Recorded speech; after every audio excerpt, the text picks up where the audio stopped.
एक बहुत ही famous quote है कि अगर आप मन की शांति पाना चाहते हैं तो आपको जो मिला है उसमें खुश रहना सीखिए। दोस्तों, इन्हीं प्यारे शब्दों से जुड़ी आपके लिए एक प्रेरणादायक कहानी। एक नगर में एक व्यापारी था। वो बहुत धनवान था। उसके पास इतना धन था कि हमेशा वो धन के अहंकार में चूर रहता था। नौकर चाकर उसकी सेवा भक्ति में हमेशा लगे रहते थे। लेकिन क्या हुआ कि एक समय ऐसा आया कि व्यापार में बहुत बड़ा घाटा हो गया। सब कुछ धीरे धीरे खत्म हो गया। व्यापार खत्म हो गया, घर खत्म हो गया, नौकर चाकर सब कुछ चले गए। लेकिन वो व्यापारी था जो उसका अहंकार खत्म नहीं हुआ। उसने कहा, मैं अपने व्यापार को दोबारा शुरू करूंगा। और इसके लिए वो एक साधु महाराज के पास गया। साधु महाराज से उसने कहा कि मेरा तो सब कुछ चला गया है, मैं उससे दोबारा कैसे पा सकता हूँ, प्लीज महाराज जी मुझे रास्ता बताइए। तब महाराज जी ने कहा कि तुम्हारा अगर था तो वो चला कैसे गया, तुम्हारे पास क्यों नहीं रहा। तब उस आदमी को, उस व्यापारी को बड़ी हैरानी हुई साधु जी की बातों को सुनकर।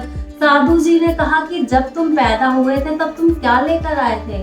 तब उस व्यापारी ने मुस्कुराकर कहा कि कोई भी पैदा होता है तो वो कुछ अपने साथ लेकर नहीं आता है महाराज जी। तब महाराज जी ने उत्तर दिया कि जब कोई लेकर नहीं आता है तो फिर यहाँ पर आकर क्यों कहता है कि ये मेरा है, मेरा सब कुछ चला गया है।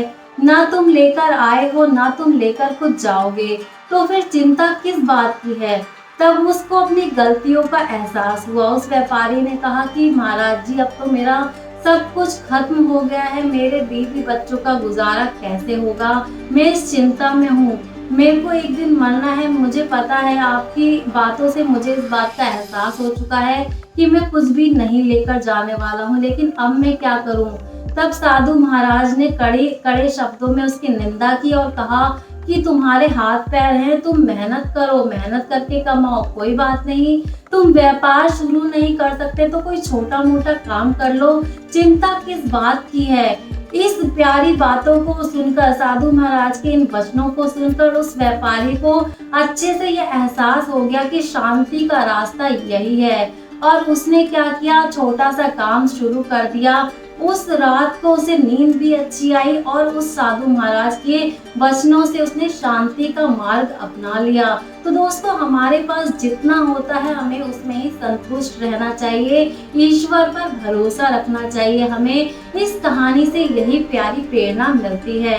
आपको ये कहानी कैसी लगी प्लीज कमेंट करके हमें जरूर बता दीजिएगा। मिलते हैं अब अपनी अगली कहानी के साथ। तब तक के लिए अपना बहुत ध्यान रखिएगा। Stay positive, keep smiling.